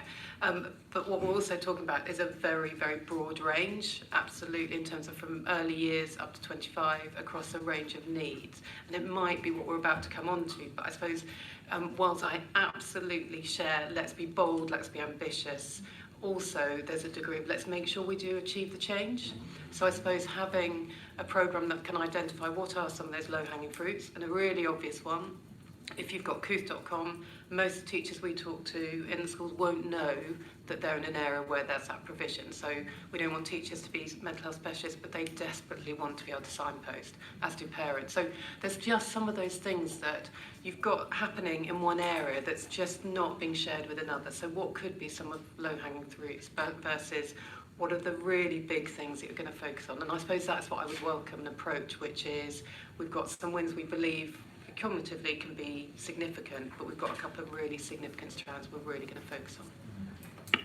Shall I come on to the vision now? So that seems to me like a good challenge and a good segue. Very quickly, I'm not going to over-egg it, but there are a couple of things that we want to build, as our foundation really. And that is, the first one I wanted to say was the schools. Because when I spoke to the Health and Wellbeing Board, one thing that my leader Peter John mentioned was actually, we've got a number, 100%, we've got a number of children that need our support. But in order to get there, what are you doing on the prevention? And so we thought we'd have to build prevention in the schools. Now, just a quick anecdotal story. We were, as if we're not busy enough, we got a tap on the shoulder from the DfE, and they said, oh, you're great, you Southwark, why don't you put a bid in, for prevention around mental health? So we, as well as doing everything we are doing, providing services and building prevention in schools, we did this bid. Anyway, do you know, they didn't give us the money, they gave the money to another borough. We're being live streamed, so I don't want to call them out, but it's a borough, like basically a neighbouring borough, so it was pretty obvious. Anyway, so I went to the people that my cabinet colleagues and David and Kevin's colleague and Jeanette's colleague who does the finance here, and I said, could you give us £1 million so that we could do this prevention in schools? And do you know what, because at a time when everyone's talking about money and cuts and, efficiencies, sorry. And they said, well, as you've raised the bar, and you're going to support 100%, have 2 million. And that was quite funny because Nancy from the CCG is here. And obviously when we were talking to the CCG, who were, basically a bit restricted by the 35%, they said, what, you doubled the million? That's a drop the mic moment. One of them said, basically, as it was. So that is one part of the strategy, and we have got some amazing people, and hopefully, well, you'll meet them at the next meeting, or we'll find out in a minute when we'll meet them, but they are busy now. They've already been ahead on the agenda working with schools around different issues, youth crime, and so they're well known, but basically they are going to use their relations and to embed prevention with mental health, and that's in my portfolio as well. I've visited many schools, and it's a different world out there, isn't it? The thing that you've been saying since taking over the Children's Commission office, and the things that you have, all the people around the table, which is why you're here, all the things that you've been saying is feeding through a bit. Schools talk about being mentally healthy. When you speak to young people, they totally get it, and they say they want to be a part of it, and they want to say that it's okay not to be okay in our schools. So in a way, we're pushing at an open door, but it needs more than that, and that's why we've said 2 million now with your help. Anyway, it's being live streamed, so I better leave that there. But that's the one part. And the other part, I thought getting all the partners to sign up to 100% need was the most contentious thing I'd do. But now, the other thing that we're going to do is open access. So, we've been visiting the world. I'll bring you a paper at the next meeting so you'll see everywhere that we visited with our notes that Emma and I and Jeanette visited. But to keep it brief, one of the places that we saw, which was really, really impressive, and there were many, but basically it was the Pause Project in Birmingham. Do you know Birmingham at all? There's basically Digbeth, where there was a big bus station, and we got off the train with our notepads and everything, and we saw, actually, we didn't have to look far from it. You were looking at your GPS, weren't you, Emma? And then we looked up and it was there, a huge glass building dealing with issues of mental health. It's called Pause. You know, obviously you know what that means, just pause, take a bit of time out. And they provide services from 0 to 25, and they don't kick the parents out when they come in, you know, they're talking to them. And they hold people while they're waiting for the essential clinical support. And on the journey there, there's one, and she couldn't be here actually, she is on a well-earned holiday, but tomorrow, one of the leading people in the CAMS, clinicians, she always felt that with the target it was, it was rather vulgar, that you need clinical support, and that actually when we came out of the Pause Project, she was saying, you're onto something, this is brilliant, we should absolutely do this. So we are going to open somewhere, and we're going to have it's a cross between an Apple store shop and a Starbucks, basically. I shouldn't really have said that, should I? But an Apple's, anyway, basically, sorry about the product placement, but we want to make it look exciting and, interesting and cool, that's it. Can we still say cool? Well, if you're saying it, I'll say cool. I'm not 100 years old. We're the same. So basically, it's going to look cool and it's going to encourage people. And we think that by opening access, so there's not basically different, we can have a hub and spokes model, we can talk about that. So that's what we want to do. Now, as I said, I thought that would be, everyone would buy into that, and a lot of people do, but then you get the issue of when do you open it? Don't open it too soon because it won't be plumbed into everything. So we say, let's open it in Peckham, and there's a tradition of the Peckham experiment. Let's open our doors and let's hold people. We've got all these amazing initiatives. We've got basically employment initiatives, we've got higher education. I give so many scholarships out to children to young people who want to go to university. They're in care, they're asylum seekers, they haven't got the money.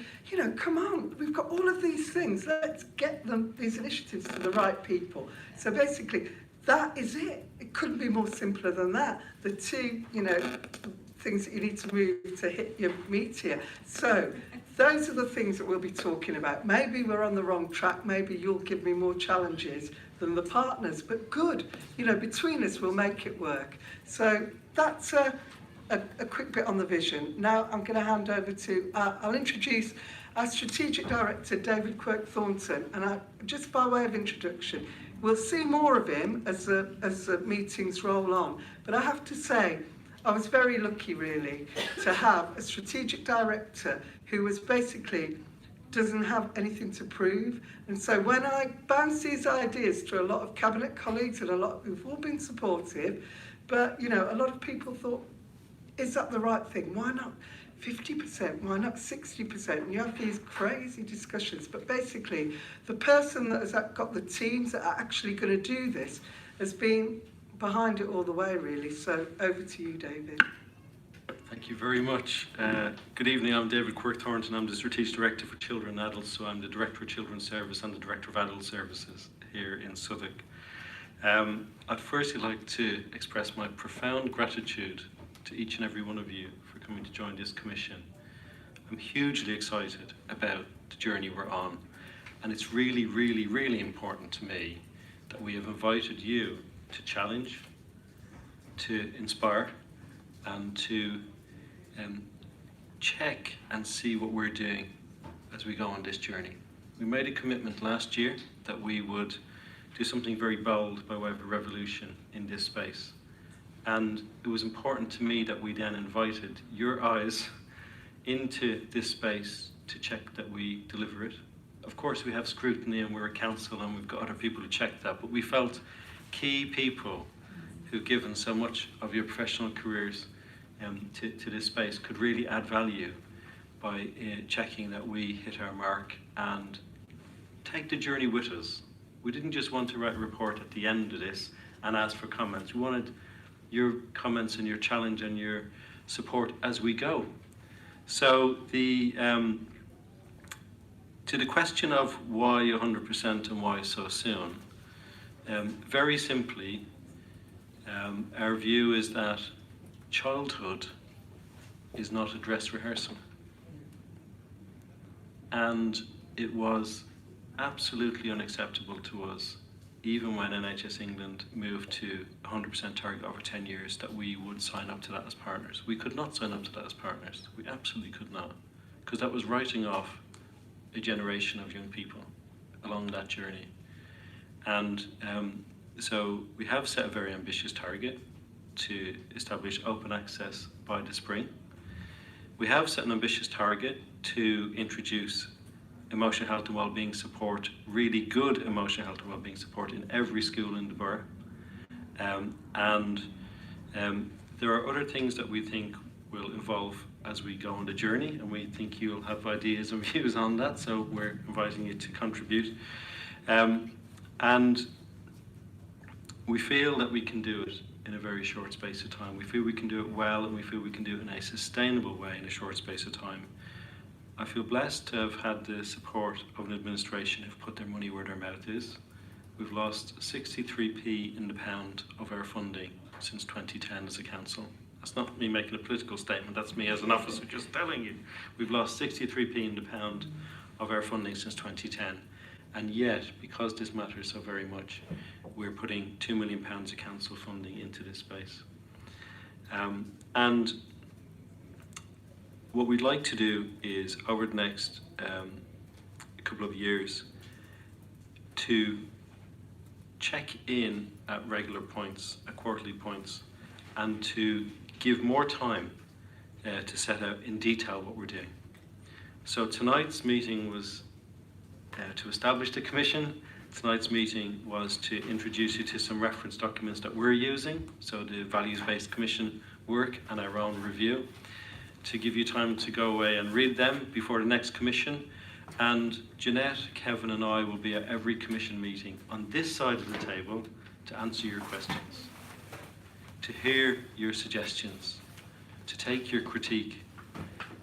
So we will be at the meetings, and we're happy to answer questions when you've had time to look at those reports as well, and to take your comments on board. The open access is something we're currently co-producing with young people in the borough and with the Children's Society at the moment. So we propose that for the next meeting we focus on open access, because we'll just be about to be going live with that, and we'd like to take your thoughts before we do that.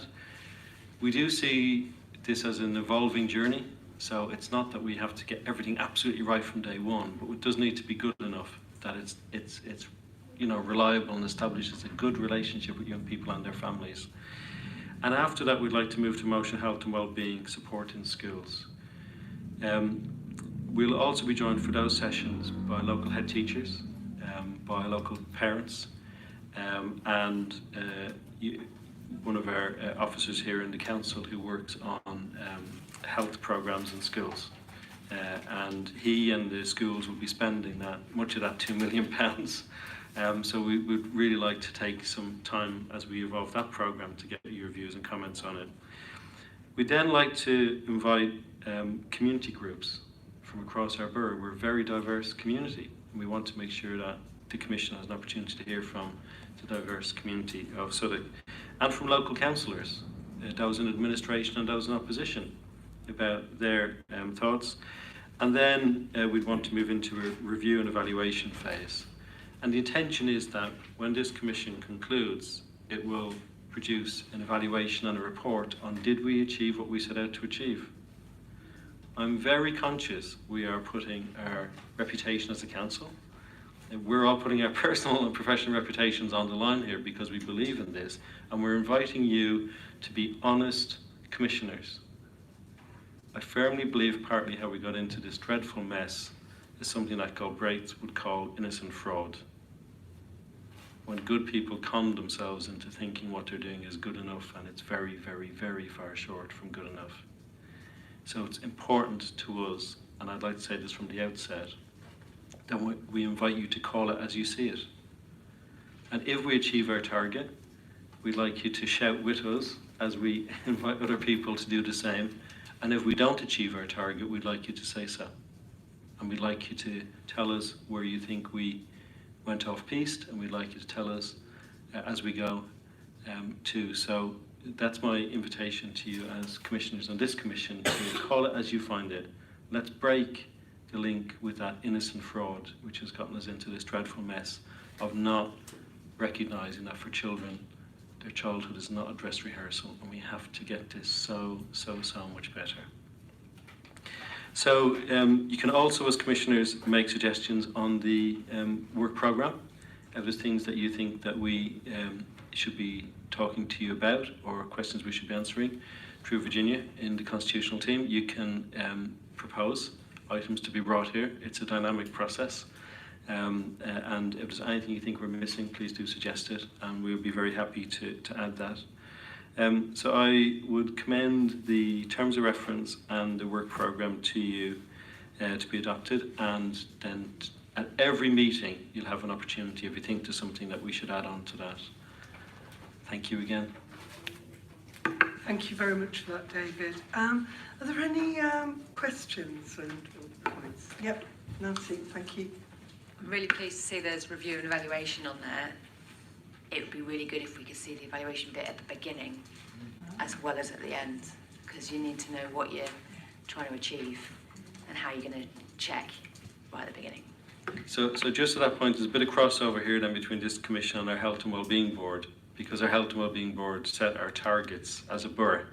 So we've got access target, but also in terms of the work with schools, we undertook a survey over the end of term and into the summer with all of our schools in the borough to ask them what good would look like in terms of a programme base, and that will then translate into outcomes and targets for that work. So we will freely share what's being developed with the Health and Wellbeing Board, and again it'll be a fantastic dynamic to have the challenge of this group saying, you know, is that clear, is that good enough, is that going to hit the mark, and if it's not, that would be fantastic to catch it as we go, because I agree with you, we'd want clarity from the outset about what we're seeking to achieve so we can well evaluate it when we get there.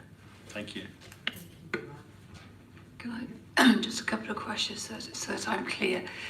First of all, there's been no mention tonight about social prescribing and the work that's happening around that nationally, and the impetus that is getting, that could form an emerging infrastructure or an emerging kind of way of joining things up, possibly. So I don't know if that's something that, I think it is something which is emerging, isn't it, that there are models around? I think there are models of social prescribing, one much better developed for adults. One of the challenges actually for children and young people, which we can think about, is that social prescribed, much of what we would have socially prescribed for children and young people has disappeared in the decimation of youth services. So that's something to. But in the spirit of new resources like the open access and COOS and things like this that we can flag up, I think. And then just one other thing, when we're talking about 100% reach, what in your mind is constituting having reached those young people? And that maybe isn't a question for now, it's maybe more around the evaluation, but what's that going to look like?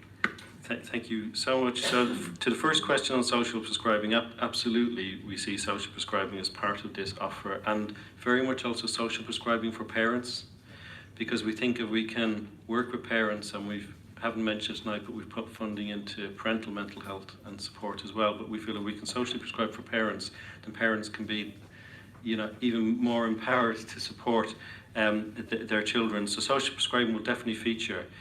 One of the reasons why I'm so excited about this happening in Southwark is that we still have much of the infrastructure and the resources that most places don't have.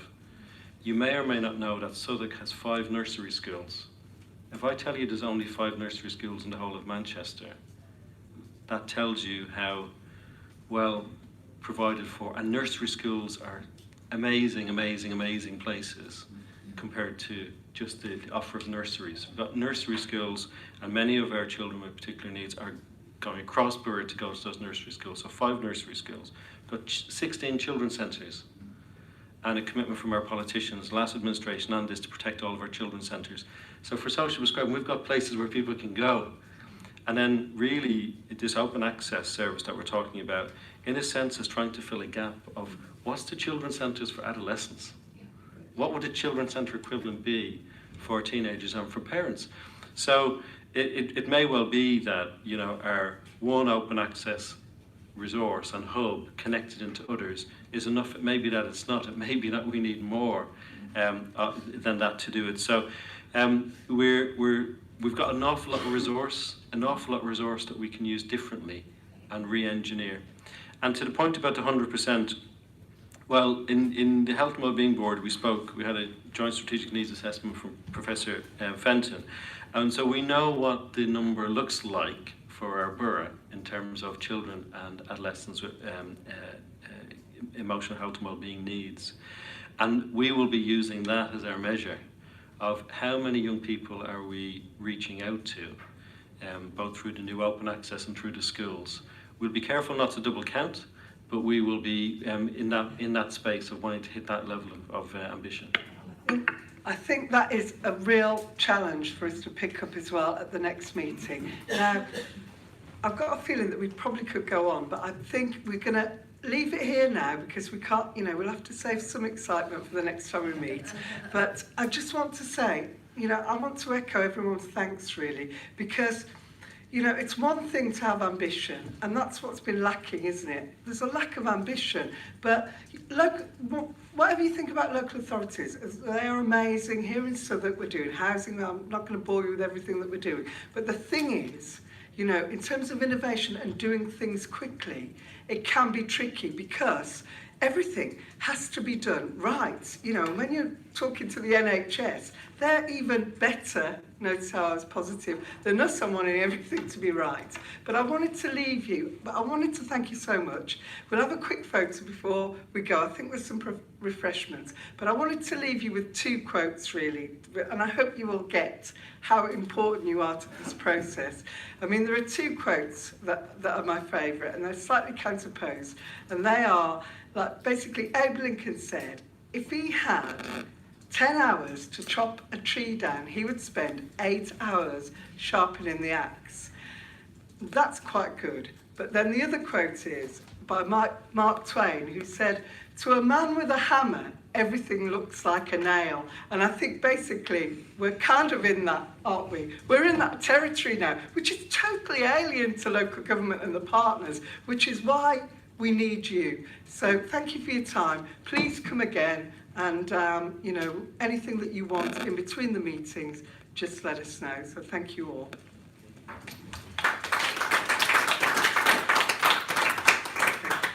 Should we have a quick photo then before we all go? Come on then, Anne and David and Emma. You let Harry away with one. Oh yeah, he was just getting. How is it? I see her in there.